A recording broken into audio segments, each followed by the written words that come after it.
The Met Gala belongs to celebrities, except 12 times real royalty crashed the carpet.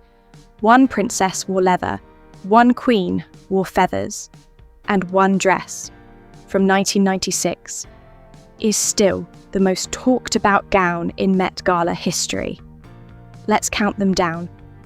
We're starting with a name some of you might not know, but royal fashion historians never forget.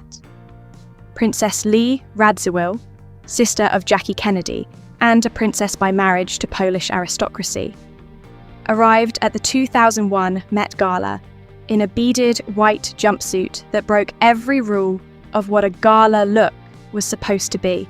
No ball gown, no sweeping train, just clean, architectural white, beaded from collar to ankle. It was elegant, it was daring, and honestly, 25 years later, it still doesn't look dated. That's how you know it was right. Number 11 takes us to Italian nobility. Beatrice Borromeo, a countess by birth and one of Europe's most photographed aristocrats, showed up to the 2012 Met Gala in a strapless Valentino gown covered in floral brocade. The silhouette was old world romance, fitted bodice, full skirt, but the print gave it an edge that felt completely modern. She stood beside fellow European nobility that night, and honestly, the whole group looked like they'd stepped out of a Renaissance painting reimagined for the 21st century. Number 10 is the closest thing to a real-life Cinderella moment the Met Gala has ever seen. Talita von Furstenberg, granddaughter of designer Diane von Furstenberg and Prince Egon von Furstenberg, wore a gown made from 350 meters of pale blue tulle. It was literally named Ave Maria. She paired it with her grandmother's personal jewellery, which means every gem on that dress had its own family history attached. When she walked up those steps, she didn't just wear a gown, she wore 3 generations of style. Number 9 belongs to Princess Olympia of Greece, daughter of Prince Pavlos and Princess Marie Chantal. As one of Balmain's chosen muses that year, she leaned all the way into the maximalist, futuristic mood of the night. A metallic brocade look finished off with daring over-the-knee boots. It was bold, it was young, and it proved that being born into royalty doesn't mean you have to dress like it. Sometimes the most royal thing you can do is take a risk. Number 8 is a repeat visitor with a nickname that says it all. Princess Dynamite. Elisabeth von Thurn, und Taxis of the German princely house, made her name on the Met Gala carpet not once, but twice. In 2016, she arrived in gold Mary Katrantzou, futuristic and architectural. A year later, she softened the mood in a delicate pink gown for the Comme des Garçons theme. 2 completely different energies, 2 completely unforgettable moments. That's the mark of someone who actually understands fashion, not just someone who wears it. Number 7 is proof that some looks are simply timeless. Princess Marie Chantal of Greece walked the 2001 Met Gala on the arm of Valentino Garavani himself, wearing a one-shoulder blue gown from his own hand. The colour was described as celeste blue, somewhere between sky and sapphire, and it moved like water with every step she took. Even now, if you showed this photo to someone without telling them the year, they'd guess it was shot last season. That's what happens when a princess and a legendary designer trust each other completely. Number 6 is our first appearance from a name you'll hear 4 times tonight, because, honestly, no royal has owned the Met Gala carpet quite like her.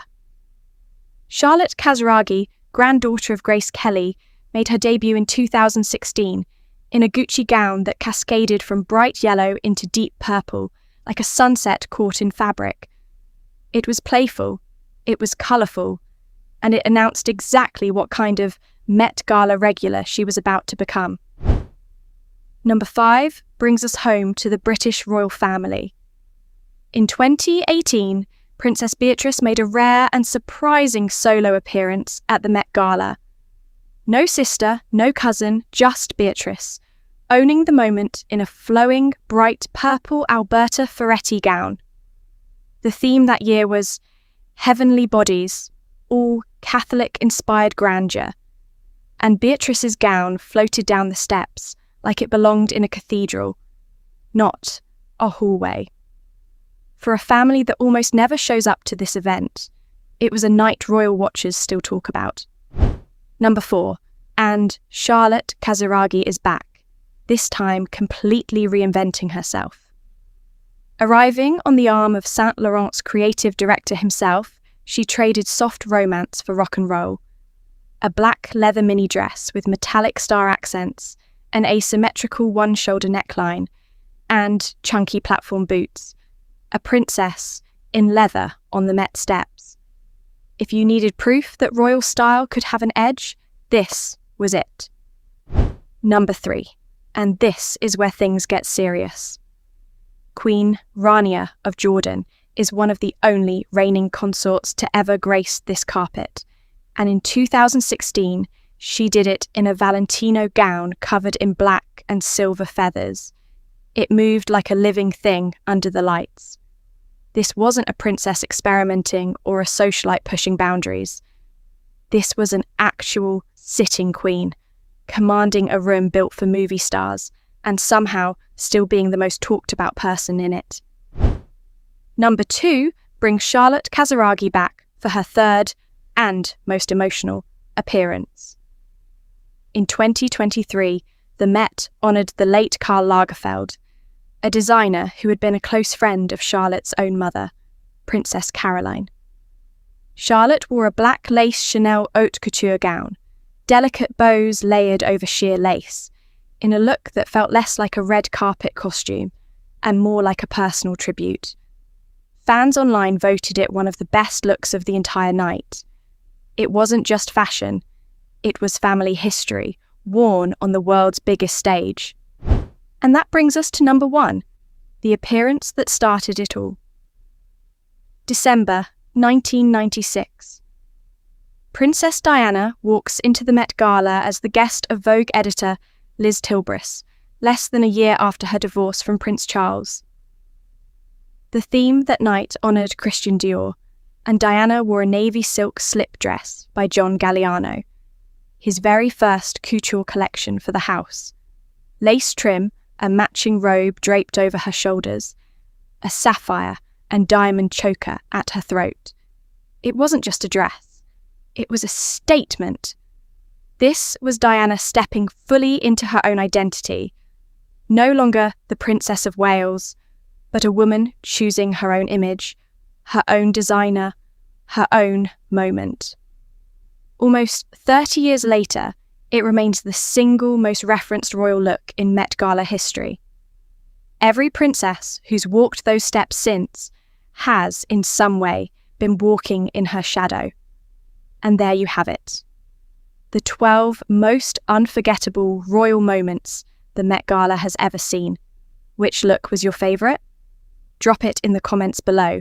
And if you loved this countdown, make sure you're subscribed, because next week we're ranking the most iconic royal wedding gowns of all time. See you then.